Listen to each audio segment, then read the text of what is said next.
Tonight we are starting a two-part series on the fire element. So this is part one, foundations. We'll be talking about tools, correspondences, and practices that you can get started using right away without overcomplicating it. And then in next week, in part two, we'll be looking at the shadow side of the fire element, in particular, how you can tell if the fire inside of you is too much or not enough. So merry meet. I'm Aislin. This is Ask Aislin. And tonight we are here talking about the fire element, working with correspondences, tools, and practices. So welcome to those who are joining us live. Say hi in the chat and let us know that you are here. So we're going to dive in. We have a lot to talk about tonight, but leave a heart or a thumbs up somewhere in the video. This will help us get this out to the feed of more people. And of course, we will have our usual Q&A at the end, so leave questions and comments. I'll be watching the chat as we go, but I'll answer the main questions at the end during the Q&A. And then let me know if the microphone is working, and we're going to dive in. So like I said, a lot to talk about tonight. We're going to be focused mostly on the practical ways that we can work with this element, including correspondences. I have a couple of spells pulled up that I'm going to share with you, as well as some practices that you can use. So we're going to start by talking about what is the fire element.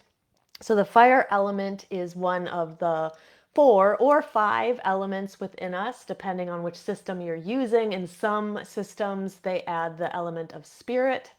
In others, they keep it to fire, earth, air, and water. Now, personally, in my own tradition, we do work with the 5th element, spirit. Now, fire is all about your will, about your desire, about your courage. It is the element mostly associated with transformation, because as we see in the physical plane, as we burn something, we change that thing into something else. At the scientific chemical level, we are actually changing the chemical composition of something when we burn it. We're literally making it something totally different. So we can see where we can apply this idea of transformation to other things in our lives, like things that you want to transform about you, about your situation. The fire is also the element of forward motion and forward movement and momentum. So when people are having trouble, they're stuck, maybe they're feeling like they don't have a lot of momentum. That can have to do with not having enough fire in their kind of normal general composition. And there are ways that we can bring more fire into us, and we'll be talking about that tonight.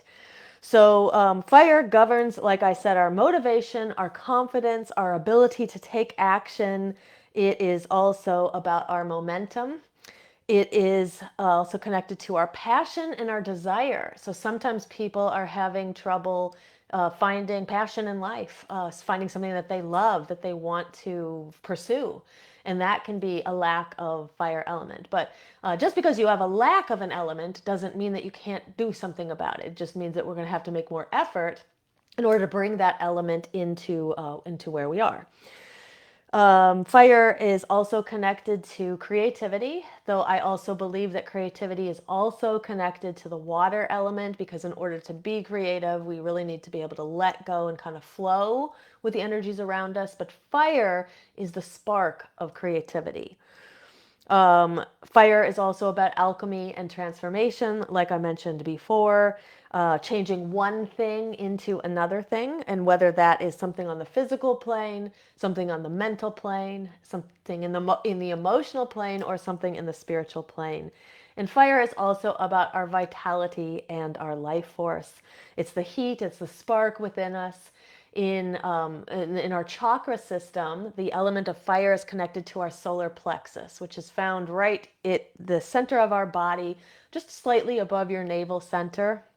The fire element is therefore connected to the solar plexus, which we often will talk about as being our internal heat or our internal sun. So in Ayurveda, for example, the fire element and the solar plexus is often looked at as being the most vital of all of the chakras, because without the internal heat and the internal sun, which is your life force, your vitality, you are living a life that doesn't have as much energy as it could. It is our internal flame. So, marry me to those who are joining us. I'm just going to pause and say hi to those in the chat. Hi, I see that Lisa's here. Mary Meet and Cersei, Mary Meet, Isla, Misty, Andrea, Jenny, Elizabeth. Mary Meet, everybody. So, if you're here, let us know. Drop something in the chat.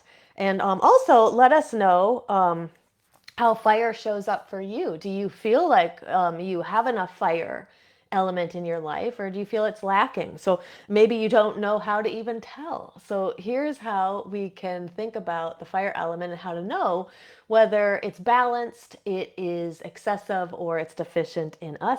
And by the way, too, just so you know, these don't tend to be static states. So there can be times in your life when you have plenty of fire, and then there can be times in your life when you notice that you're lacking motivation and it feels kind of like the flames have been kind of put out. And all it takes is a rebalancing of our energy in order to shift and change things. So when our fire is balanced, we tend to have the right amount of energy. We feel energized, but not hyperactive. We feel focused. Now, focus is often an intention I think of as being connected to the air element, because it's, to me, it's a mindset in order to be focused. But when our fire element is kind of properly balanced, we'll also be able to focus.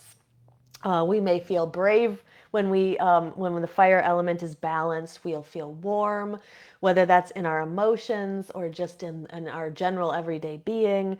We feel decisive. So when the fire element is out of balance, it can be hard to make decisions, and we might find ourselves wavering between one thing or another. And when the fire element is balanced, we also feel creatively engaged.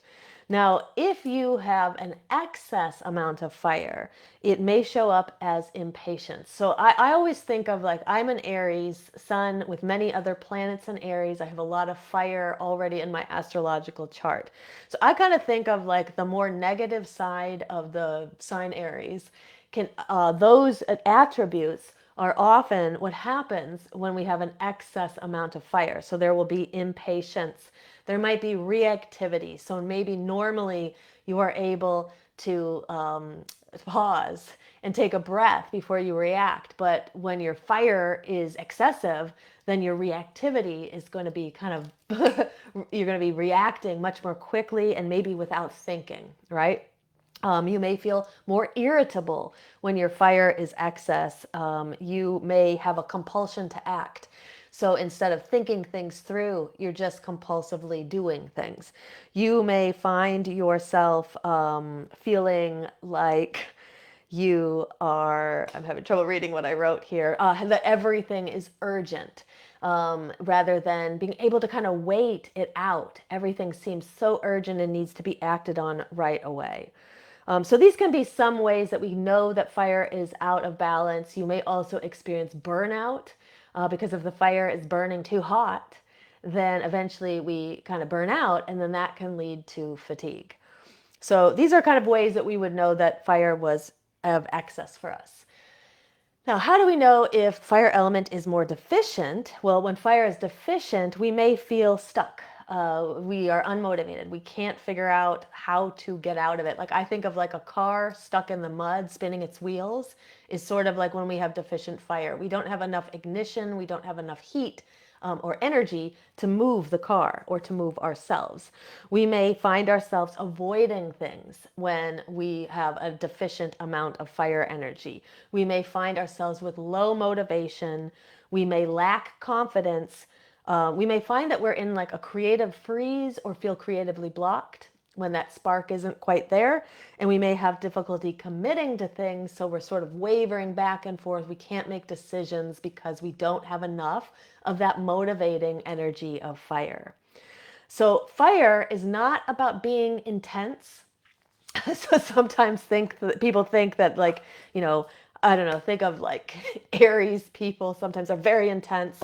By the way, too, the other two fire signs are Leo and Sagittarius. So if you have a lot of planets in Aries, Leo, or Sagittarius, then you're naturally going to have a lot of fire energy, at least in your chart. But fire isn't just about being intense. It's about your ability to direct the energy that you have toward what matters the most to you at that time.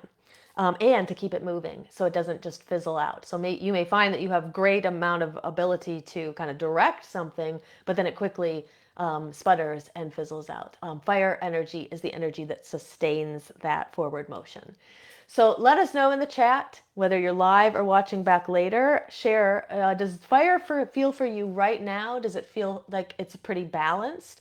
Does it feel like it's excessive, or does it feel like it is deficient?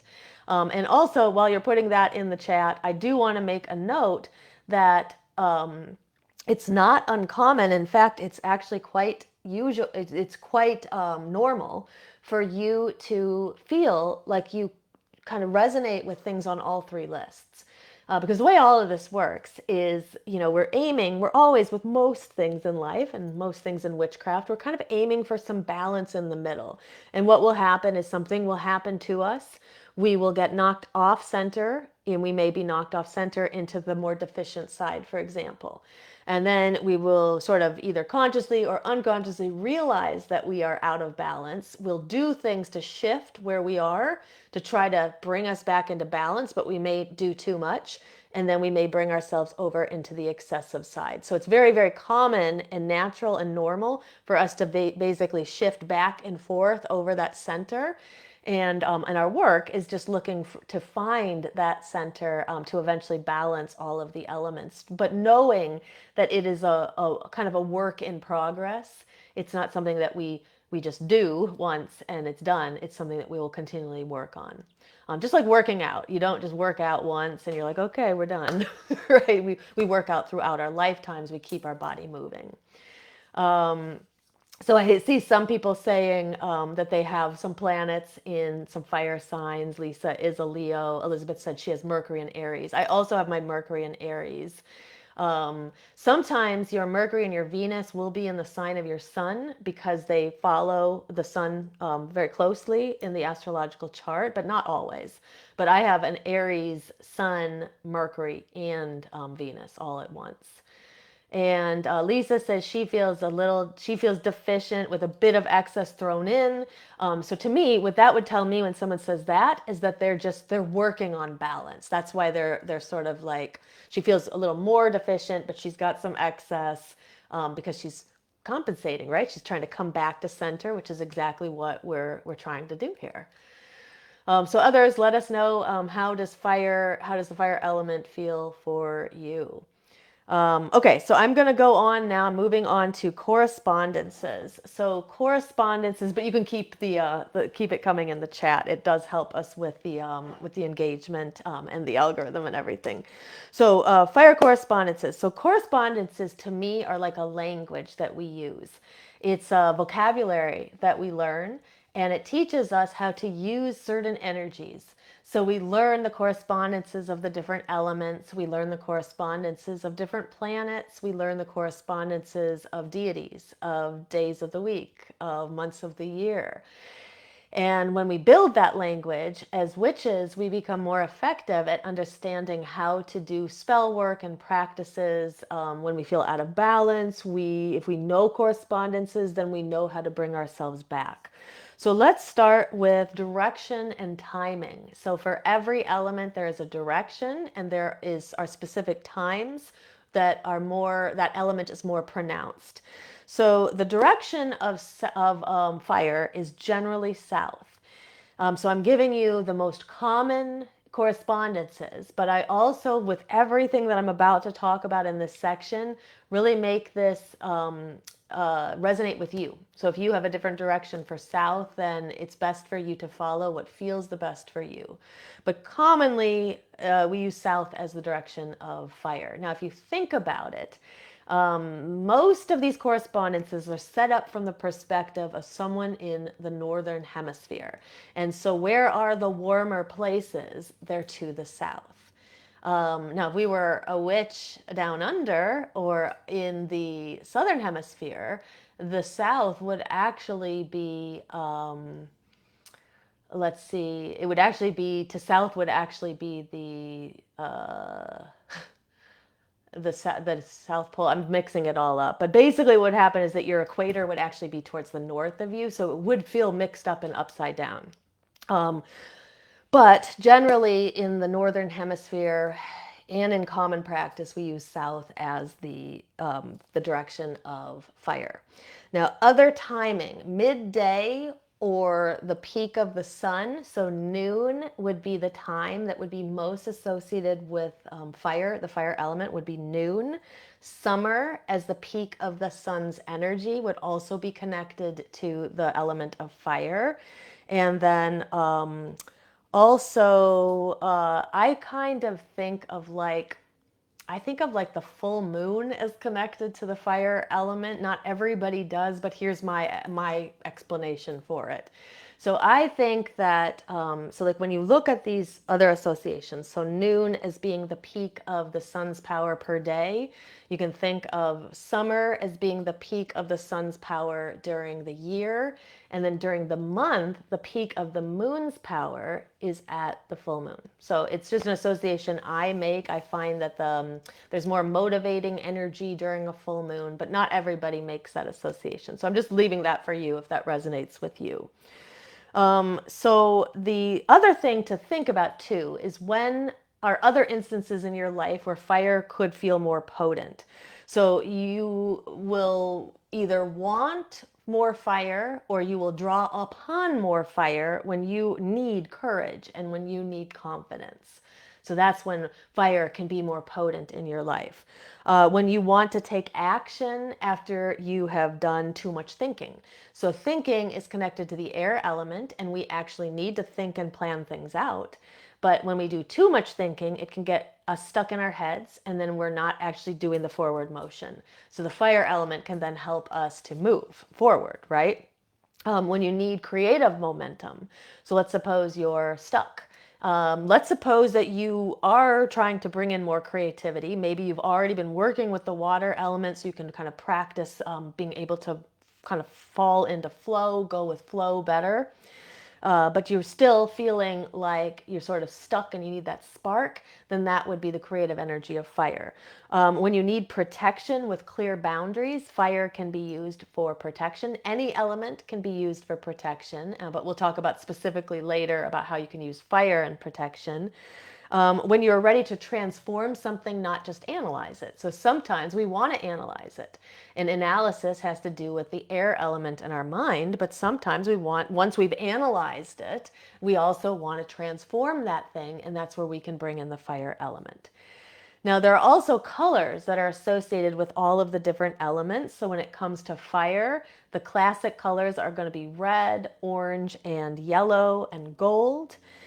In a kind of witch's circle, the correspondence that is most often used with fire is usually red. So I'm thinking about the quarter candles. For at least in our tradition, we use yellow for air. Though some people could use a light blue. We use red for fire. We use blue, darker blue for water. We use green for earth. And then we use purple for spirit. But red, orange, yellow, gold are all colors associated with fire. Now, as a practical note, I really think when it comes to color correspondence, it's most important for you to choose colors that feel like they resonate most with you. So if red doesn't align to you as fire, you could choose a different color. You might want to think about what colors are associated, do you associate with heat? What colors do you associate with courage, with ignition, with desire, etc.? And then that can kind of help you determine what color you would choose for fire. Now, there are also tools and symbols that we can use as well. So the candle is probably the quintessential, like outside of a literal fire, the candle is probably the quintessential tool of the fire element. Now, candles come in all different shapes and sizes, from the kind of large prayer candles like this. You can even buy these even bigger. This one's designed to be like a 7-day candle, but there's much bigger ones that are designed for 14 days. So from something large like that to something very small like a chime, which is meant to burn down within an hour or so. Candles are a no-brainer when it comes to the fire element. Not everybody can burn candles, so I am going to offer you some no flame, no smoke options in just a moment. But other things that are kind of connected to candles and therefore connected to the fire element that we don't always think about would be our matches or our lighters or things like that, because fire starts with ignition. Before there is ignition, fire is simply fuel. It's fuel, right? The elements that come together to create the fuel. We need air, we need oxygen, and then we need some kind of spark. So the spark has to come from the lighter or from the matches. Now, some witches will not use lighters. They will only use matches.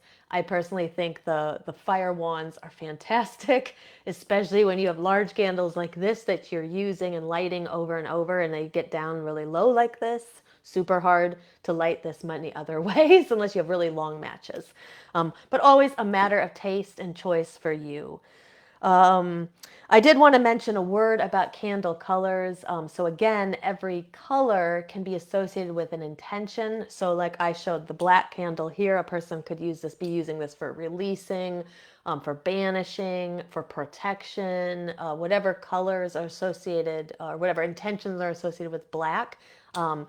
Same with, like, this is the purple candle, kind of pinkish purple. We could use this candle to connect to spirit, spirituality, different things like that. The crown chakra or the third eye chakra. So again, like I mentioned earlier with the colors, use your kind of feelings about the colors, but there are specific colors that are associated with different intentions. You can always Google those as well. Other tools that can be connected to the fire element: heat-safe bowl or container for burning. So we don't often think about that, but if you are going to burn something, you're probably going to want something to put it in. Sun imagery is always connected to the fire element, as well as sparks and embers and actual pictures and symbols of fire. The salamander is the elemental that is connected to the fire element. So contrary to what the name says, when people actually have seen salamanders, they will often say they're like little flickering lights. But some others have seen them as looking like little kind of lizard-like creatures. There is a saying that says that there is a salamander who lives in the heart of every single flame. The forge and other blacksmith tools are also very much connected to the fire element. So if you are, trying to build a fire altar, for example, you might want to have these colors and these tools on your altar to represent the element. And then the witch's tool, when it comes to the fire element, is generally the wand, but it could vary from tradition to tradition. Most traditions, probably the most common association is the wand. The wand, unlike the athame, I mean, they can have many similarities. The athame is the witch's knife. This is usually used to cast a circle and to cut things energetically, but usually not things physically. The wand can also be, and the athame can be used to direct energy. The wand, on the other hand, is more often used to direct energy. Many people will think of it as like an extension of the arm, and you can use to direct energy, to call in energy from above down to below, or from outside to within, or within to outside. Wands can be purchased for extravagant amounts of money to kind of lower amounts of money, and also can be simply made by just getting a stick. I always find one that feels nice in my hand. You can draw or carve runes or different symbols on it. I've made a really nice one where I just wrapped the end of it in red cord, drew some symbols on it, attached a crystal to the top with some beading wire, and that was my wand for many, many years. So let me go into the chat just for a moment, and then we're going to go on and we're going to talk about some more correspondences, in particular some plants and some deities and animals and different things like that. So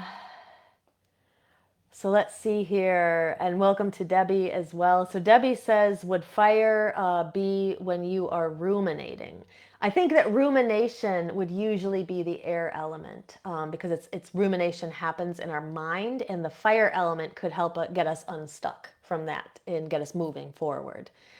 And Debbie says she thinks of purple as courage, and that is, like I said, use your intention or use your own intuition when it comes to the associations of the colors for you.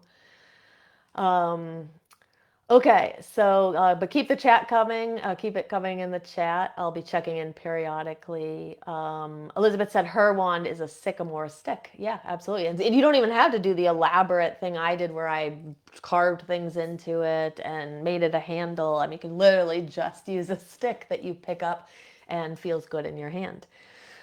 All right, plants, resins, and spices. So there are we talked in the earth, and we talked when we were talking about the air element earlier.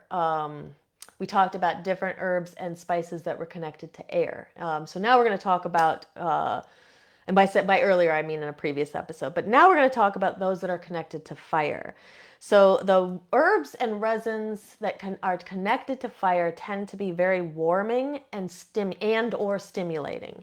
So some examples would be cinnamon, ginger, cayenne, and clove. So all four of these herbs are generally easy ones to find or have in your kitchen.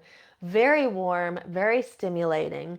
Just going back a moment to what we talked about earlier with the solar plexus being the center of your energy, and in Ayurveda, often thought of as the most important of the chakras because it's connected to your digestion.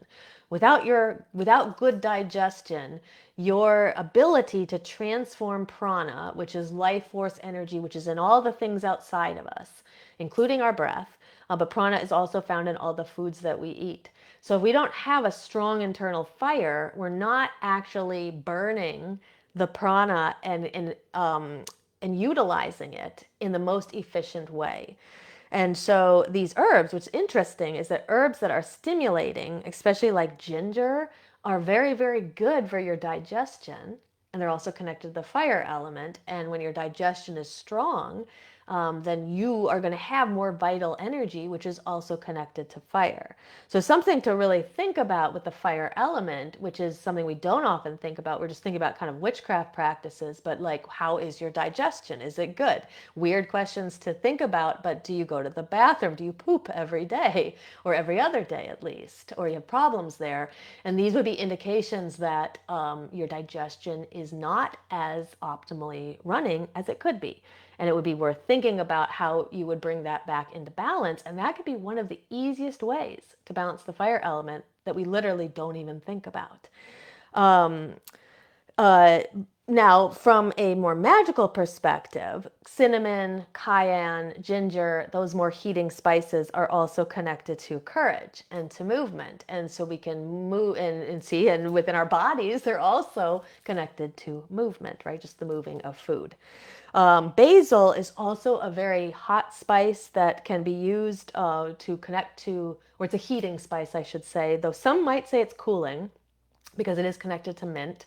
It can be associated with the fire element, in particular, its connection to success, to confidence, and to energy.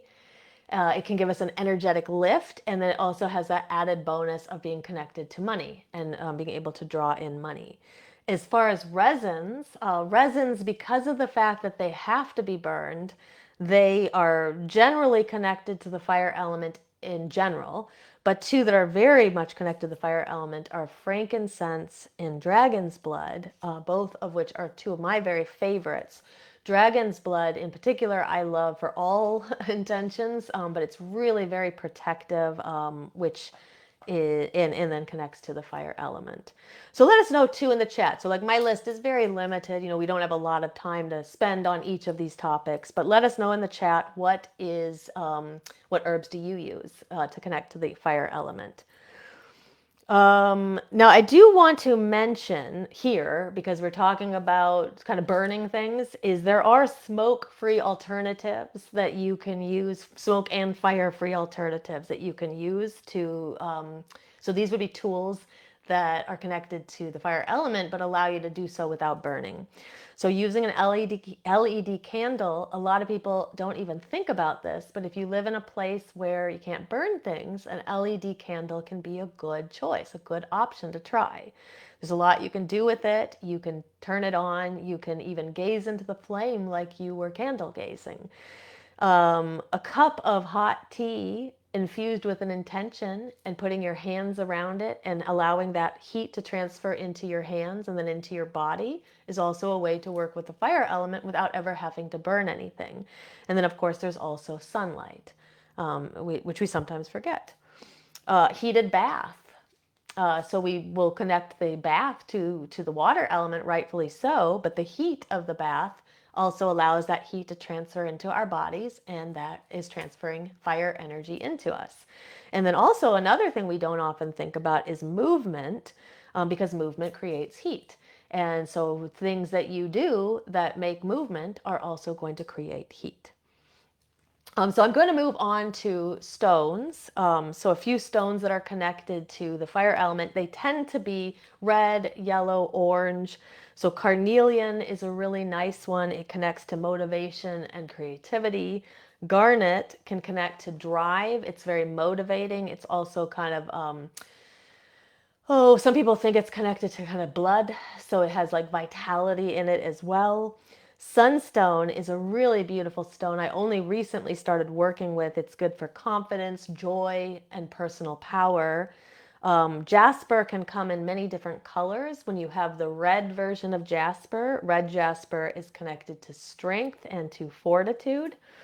Tiger's eye is another nice stone. It's connected to courage. And then citrine is the stone most often associated with the solar plexus, and it's also connected to optimism. So really, at the end of the day, most of the stones that are going to be connected to the fire element are going to tend to be red, orange, yellow. So any stone that is red, orange, or yellow by default connects to the fire element. These are just a few of the many that you could choose from if you like to work with stones. Now, animals, there are also animals connected to each element. The animals that are connected to the fire element are the lion and any other of the large cats. So, think about Leo, is the sign or the symbol of the sign Leo, which is a fire sign, is the lion. But any of the big cats like cheetahs, leopards, panthers, they would all be connected to the fire element as well. As a mystical animal, the phoenix rises from the ashes of the flame, so it is also connected to the fire element. The salamander we talked about earlier as being the elemental connected to the fire element, but the salamander, the animal, the salamander, and other lizards are often connected to the fire element as well. Now, bees are connected to the fire element, but they can also be connected to the air element, as are other flying insects. So let us know too, if you have any correspondences that I'm missing that are not on my list, let us know in the chat.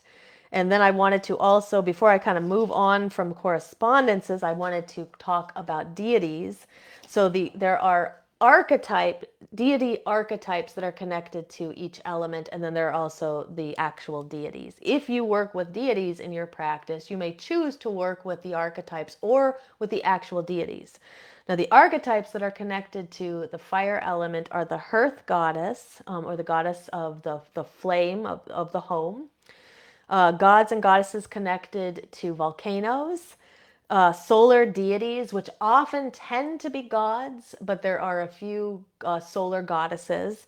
And also, what I want to encourage you to think about here before I go into the list of deities is like these are the archetypes. So kind of hearth god, goddess god, most oftentimes a goddess. Volcanoes, fire in general, right? And then solar, anything connected to the sun. And then think about the pantheon that you use, and you can explore the deity that has that role in your pantheon. Now, if you don't have a specific pantheon that you work with, then here is just a list of different deities that are connected to the fire element, though some of these may be connected to other elements as well. So when it comes to the hearth, there is Hestia and Vesta. Hestia is the Greek version, Vesta is the Roman version, both goddesses of the hearth. Breed or Brigid is the Celtic goddess of fire, creativity. She is also a goddess of the hearth and a goddess of the forge. So she therefore is connected to fire. Pele is the Hawaiian goddess of the volcanoes, so connected to fire. Agni is the Hindu deity of fire, and then there is Surya, who is the Hindu deity of the sun. Hephaestus and Vulcan. So Hephaestus is the Greek version, Vulcan is the Roman version, and these are the gods of the forge. We have Ra, who is a sun god in Egypt. We have Helios, who is a Greek sun god. Inti is the sun god of the Incans. And then there's Amaterasu, who is a female goddess, and she is the sun goddess of Japan, of the Shinto religion. So a lot to choose from. And again, like I said, my lists are not there's not every single deity, every single correspondence on these lists. I'm just giving you some that you can get started working with. But tell us in the chat if we're missing anything, if there's things you think should be added to these lists. So how do we work with fire in kind of our everyday life? So we're sort of going to end with this part. I do have a spell I'd like to share with you as well. And then I have some questions we'll get to, and I'll go back to the chat and get some questions there as well. So working with fire in everyday life. So my ideas with this is just to have something that's practical and easy that you can do. So practice one is using a candle as a tool of focus, but the candle can be used as a tool of any intention. In this particular practice, we're just using it as a tool of focus. So what you would do is you would light a candle. It can be any candle. I mean, I just have this one in front of me, so we would light it. You could also use a flame-free candle as well for this practice. You will then state a sentence that sort of encapsulates your intention. And it is what do you want to focus on, since this practice is really about focus. What is it that you would like to focus on? So some ideas could be, this can be actually a really good practice to do before you're doing any creative work. So like if you're going to sit down and you're going to create something, like maybe you're doing some writing or you're doing some painting or some songwriting, anything like any creative kind of work, before doing a workout, because workouts need that fire energy within us, before having a hard conversation that you really need to have focus for, or anything that requires you to have confidence. This would be a good practice to use. So you would state your intention. So what is it that you want to focus on? What is the intention about? You light the candle. Then you're going to watch the flame for 30 seconds to a minute, the way you might do some candle gazing. And while you do that, really allow your mind to just, you don't have to think about anything, to just focus in on that one point in the center of the candle flame. And just really allow your mind to come into that one focus. And then you could do this, stare at the candle flame for 30 seconds, and not 30 minutes, 30 seconds to 1 minute. And you can close by saying, so it is, or if you have another closing phrase you like to use, like blessed be, or may it be so, or whatever, you could say that there. So really easy practice. Like I said, it literally takes you like under 2 minutes and can be really good to do before you sit down for a session of something that requires your focus. Now in practice 2, we will use movement to bring in the fire energy. And so this is something we don't often think about, but movement will absolutely bring in our fire. So if you can't burn something, but you want to raise the energy of fire, think about things that you could do to move. So you could move 60 seconds of vigorously shaking your arms or your legs. You could take a power walk around the room or around your house. very quickly and just generate all that heat, right? Just very quick bursts of movement. You feel it. Your heart starts to beat faster. You feel warmer and you're generating heat in the body. You could do stomping. You could do dancing. Now, how this is different than intuitive movement, which is more connected to the water element, is that we're doing fast and vigorous activity. Whereas opposed to with the water element, we're doing slower motions, closing our eyes, and really trying to tap into intuition. But anything that you can do to make some movement is going to generate fire energy, even like the breath of fire. So let's say you can't do movement like any of these for any reason at all. You could try to do breath work. And so a heating breath, like breath of fire, where there's like a staccato exhale. So it's like we're panting, and then you close the mouth, and you have that pumping of your belly. If you do that for like a minute or so, you're going to generate great amounts of heat. And this is a fantastic way to generate the fire element very quickly, very easily, even if you can't do a lot of movement at the time. And then here's a third practice.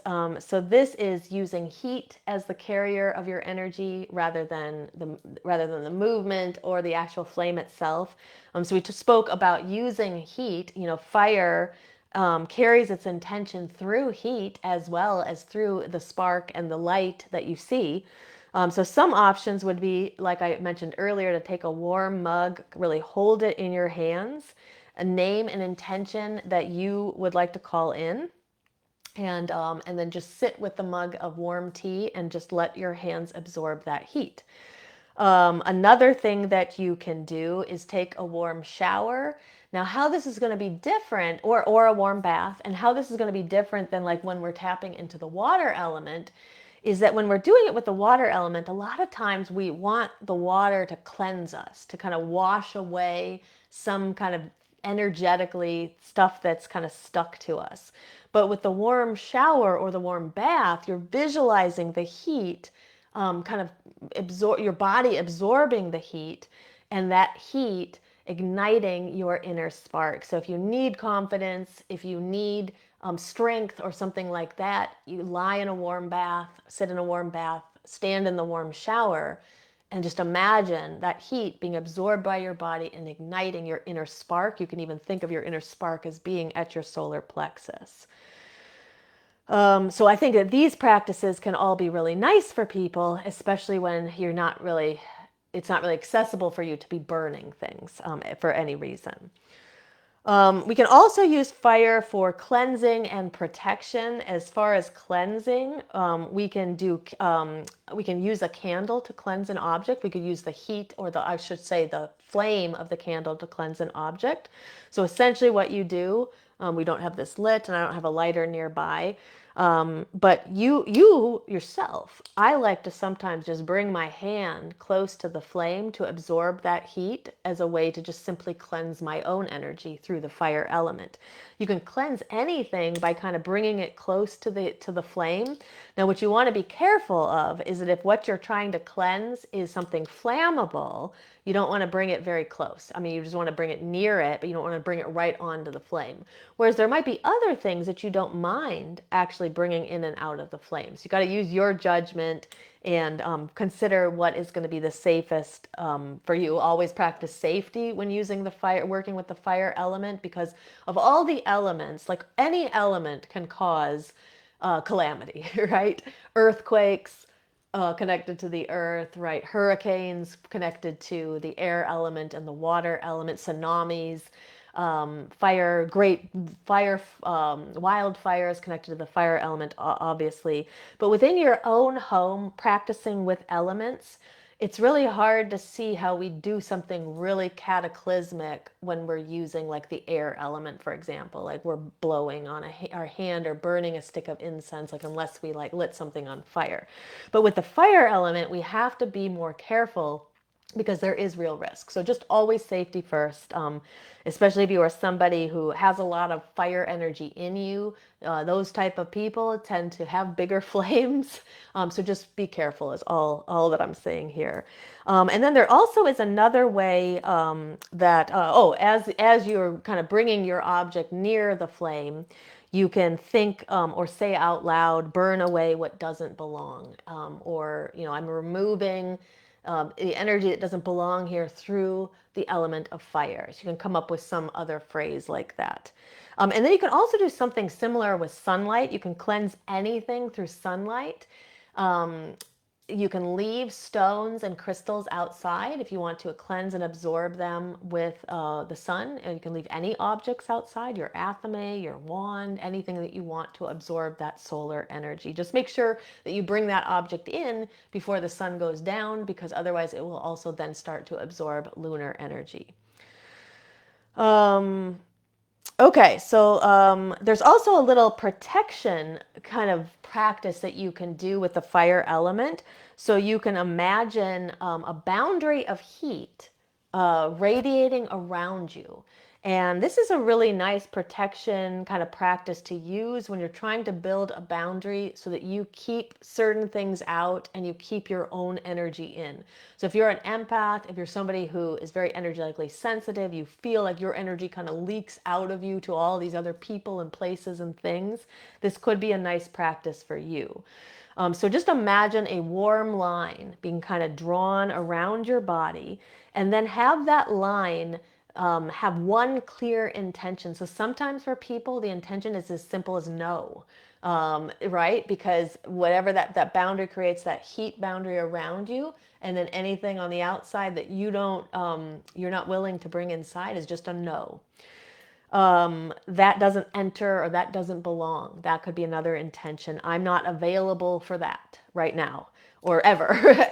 My energy goes where I choose. I do not owe access to anyone.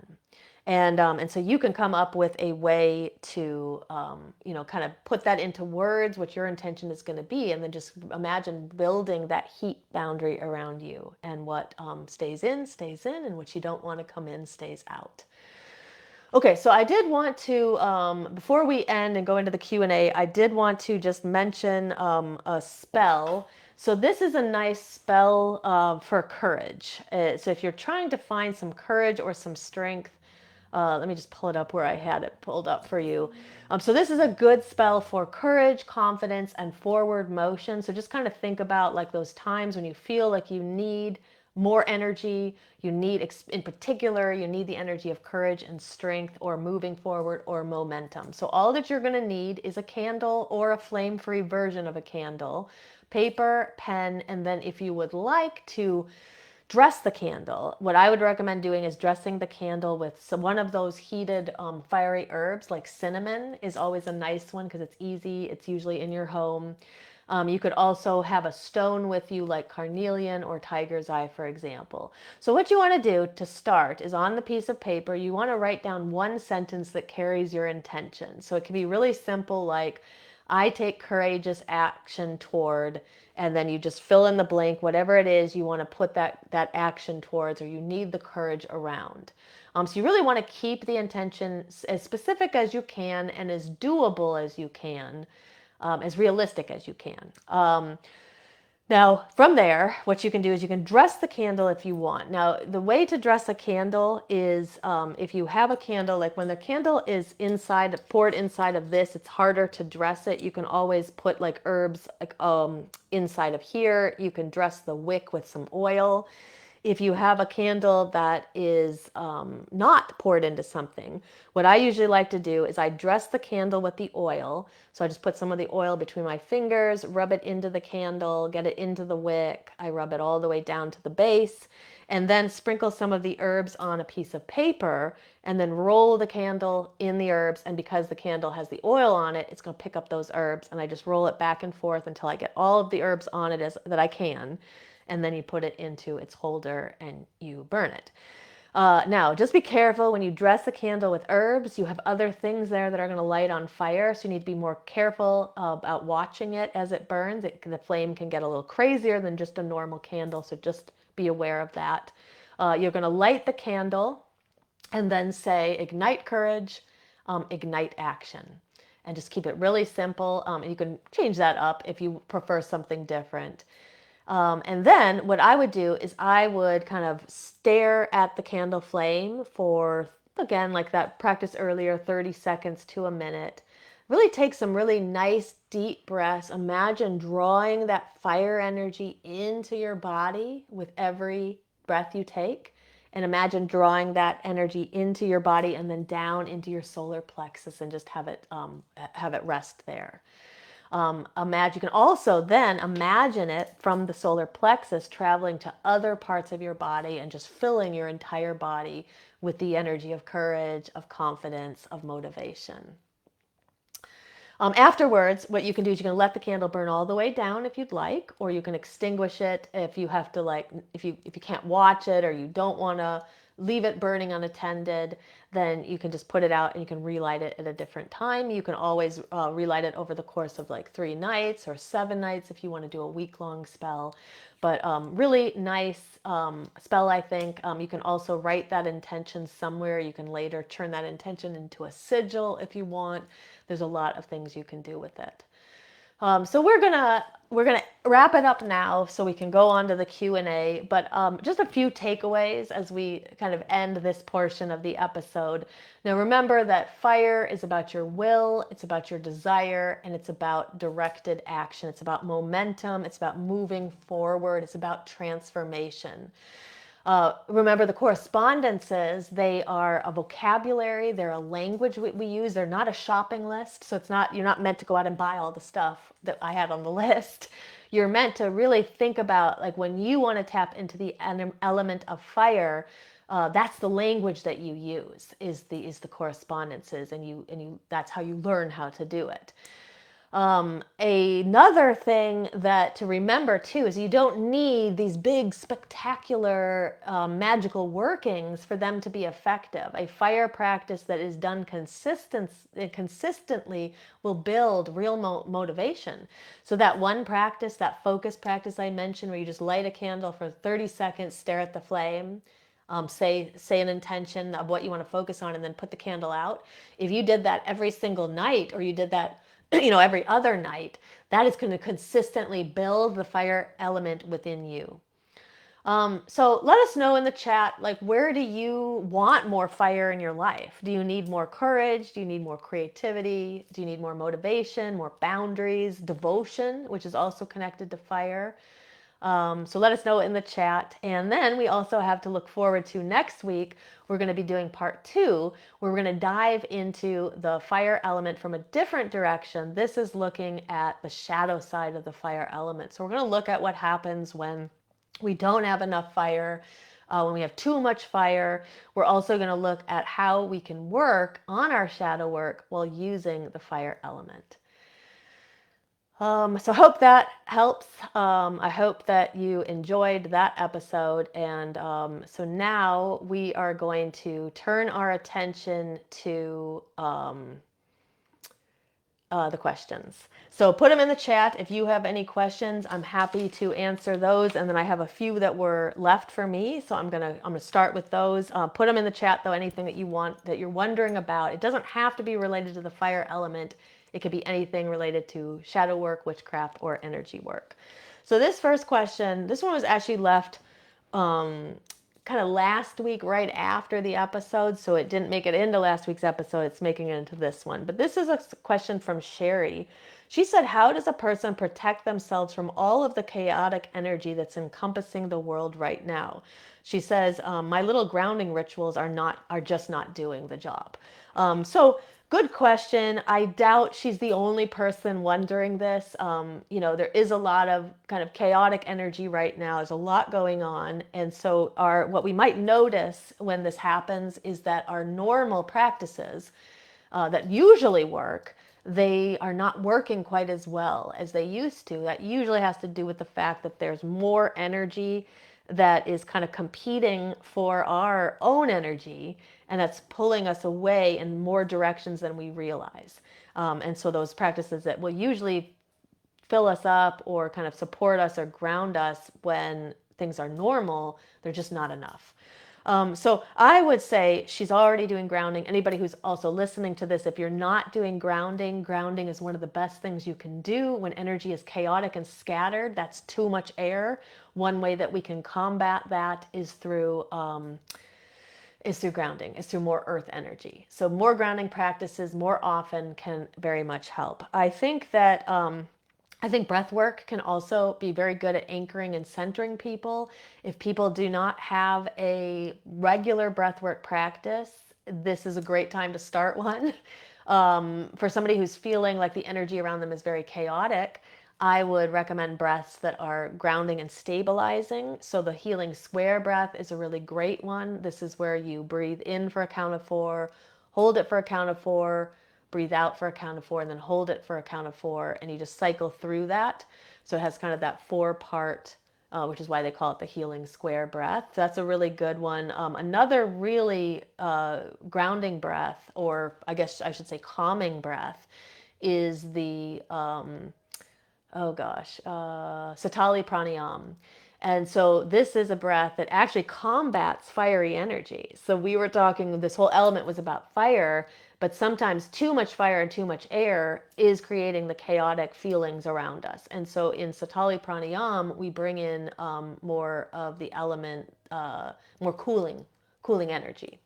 So what you do is if you can curl your tongue, you'll curl your tongue and you sip the breath in through a curled tongue. If you can't curl your tongue, then you just sip the breath in like you were sipping through a straw. And you do this very long,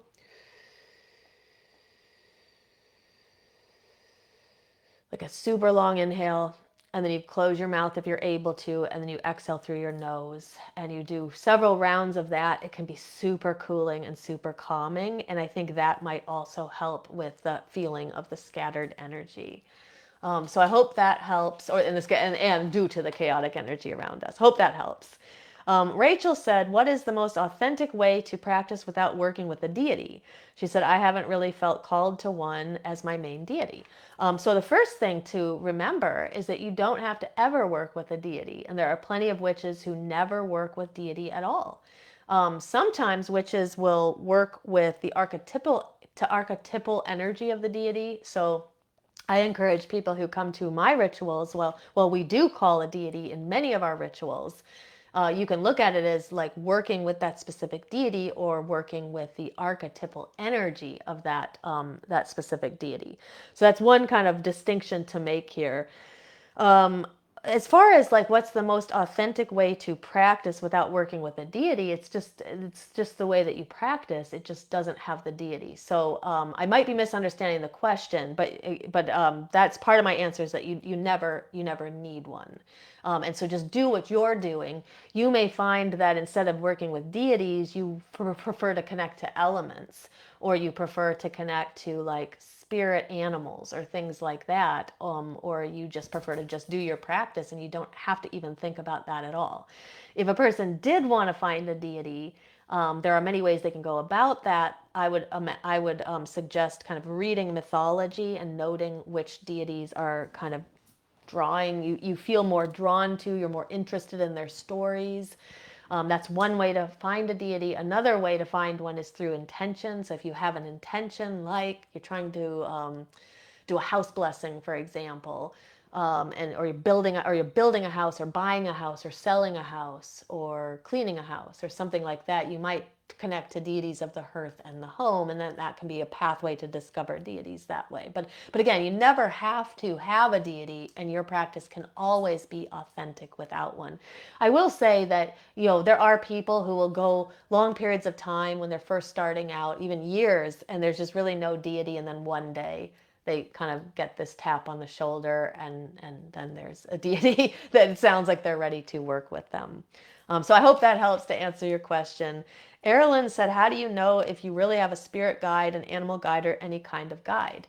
So I think that all people, every single one of us, has some kind of guides. In fact, there are people who believe that we are assigned a guide or guides at birth. The trouble is that many of us don't recognize it or realize it, and so it can be frustrating because it's like, well, where are they? I'd like to communicate with them. How can I do that? So I do have an episode on connecting to spirit guides. I will drop that in the chat as soon as I'm off of the live when I can find it. And you can go and you can check that out. It has some tips on how to know if you are connecting to a, or how to connect to a guide, how to find the ones that you are meant to work with. But what I do think is that when people are having trouble connecting, it's oftentimes because there's something about our energy that is a little too scattered. It might not be grounded. We might be troubled in certain areas, like our mind is sort of consumed with other things. And so let me not get off track. But when we're consumed with other things, that energy, that's where the energy is flowing, and it's not flowing into the energy of connection. So if we can kind of resolve some of the things that are like preoccupying us, that can help us become more centered and focused, and maybe better able to kind of go with that flowing energy of the universe, which helps us to see and feel the guides that are those that are around us and are ready and willing to work with us. But other things to consider too is our own physical health. Like, are we getting enough sleep? Are we eating enough healthy food? Are we getting enough movement? Are we doing practices to balance our energy? Balancing our chakras can help, working with our third eye and our crown chakra, but also not forgetting that to really work with our upper chakras and connect to the things outside of us, we also need to be grounded. So working with our solar plexus, working with our sacral chakra to kind of work through our emotions, because if we're really emotionally dysregulated, that can also make it really hard to hear the communication that's coming through. Also, sometimes people are not sure what to look for. Repeated numbers are signs from guides. And sometimes we get fixated on wanting to just know what they mean or have like proof that that something is there. And rather than struggling and struggling against that and kind of searching for that proof, just sort of like recognize, what are you thinking about in the moment when you see a repeating number? For example, the other day I was having this thought, and then I looked at the clock and it was 5:55, and I was like, that's the sign that thought, there's truth in that thought, and that is something that I should pursue, because the thought was basically, should I do this thing? And I look and I see 5:55, and I'm not going to like struggle over what does 5:55 mean. In that moment, 5:55 was just a nod from my guide. You got it. You came across the right idea. So I hope that helps, but I think that that other episode will also help you as well. So I'll drop that in the chat. And then Andrea said, if you feel you have encountered a person from another life, is there a way to confirm it and figure out what your relationship was? I don't know that there's a way to necessarily confirm it really quickly. I guess the question would be is, do you need to confirm it? I think that if you sense that somebody is from another life, they probably are. So sometimes we struggle against like this need to like prove everything, because we live in a society that like demands proof. We demand scientific proof. We demand the receipts of everything, which is good. We need that in certain venues. But in venues like the spiritual world, they actually can work against us. So if you sense that someone is from another life, they probably are. But there are ways that you can, through some work, through past life regression, you can get closer to really seeing what the relationship was, and then maybe what it's about in this life as well. So I would recommend doing past life regression meditations. There's a couple in our Shadow Seekers membership that you can try. We're also going to be doing more past life work in the future, but at least right now I know of 2 meditations in there. One's in the meditations section, and one is part of like in the ritual section. Check out those. But again, you do not necessarily need to confirm the person is from another life outside of the feeling.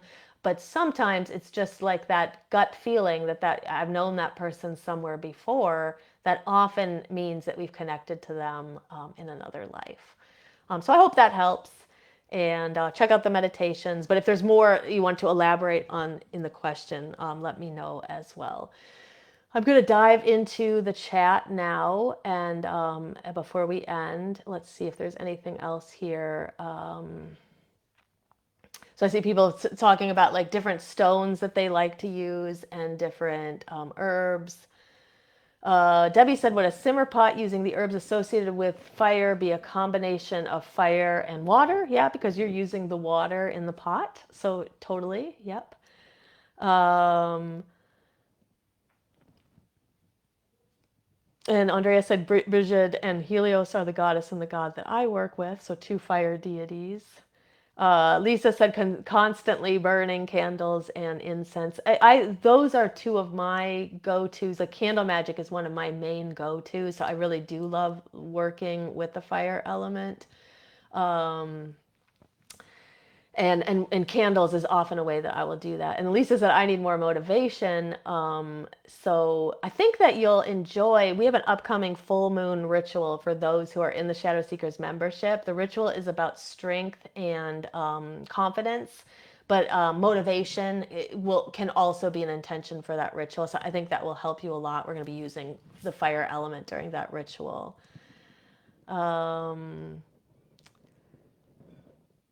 Yeah. And Andrea said she's going to check out that meditation. Yeah, go ahead and check out the other meditation too. It's in the meditation section. Elizabeth said she's looking forward to watching both of the air videos that she missed the past couple of weeks. She said later tonight. She said my chart is air dominant a lot. She said air dominant, a lot of earth, and a little fire and no water. And we will be then moving on to water next after this, and then eventually to earth, and then I think we'll do the episode on spirit as well. We may do some other things in between, but the plan is to eventually do episodes for all of these elements. Lisa said my guides send tons of numbers. Yeah, sometimes it's about learning the language of the guides. You know, it can be numbers. It can be like imagery. There can be like repeated imagery that we're often seeing, certain words, certain colors. It's really about learning the imagery and the language of our guides. All right, so I'm going to sign off now. It was great, as usual, spending time with you on a Tuesday night. So don't forget to leave a heart or a thumbs up somewhere in the video. That will help us get this out to the feed of more people. Don't forget to check out our YouTube channel, Body, Mind, Witchcraft, and that will make sure that way you will never miss an episode in the future because we upload these up onto the channel afterwards. If you are not on our mailing list, I recommend getting on the mailing list. I'm going to drop a link in the chat. You'll also be sent a copy of The Witch's Guide to Shadow Work, and then this will send you the replays of all these episodes as well as announcements about things that are coming up.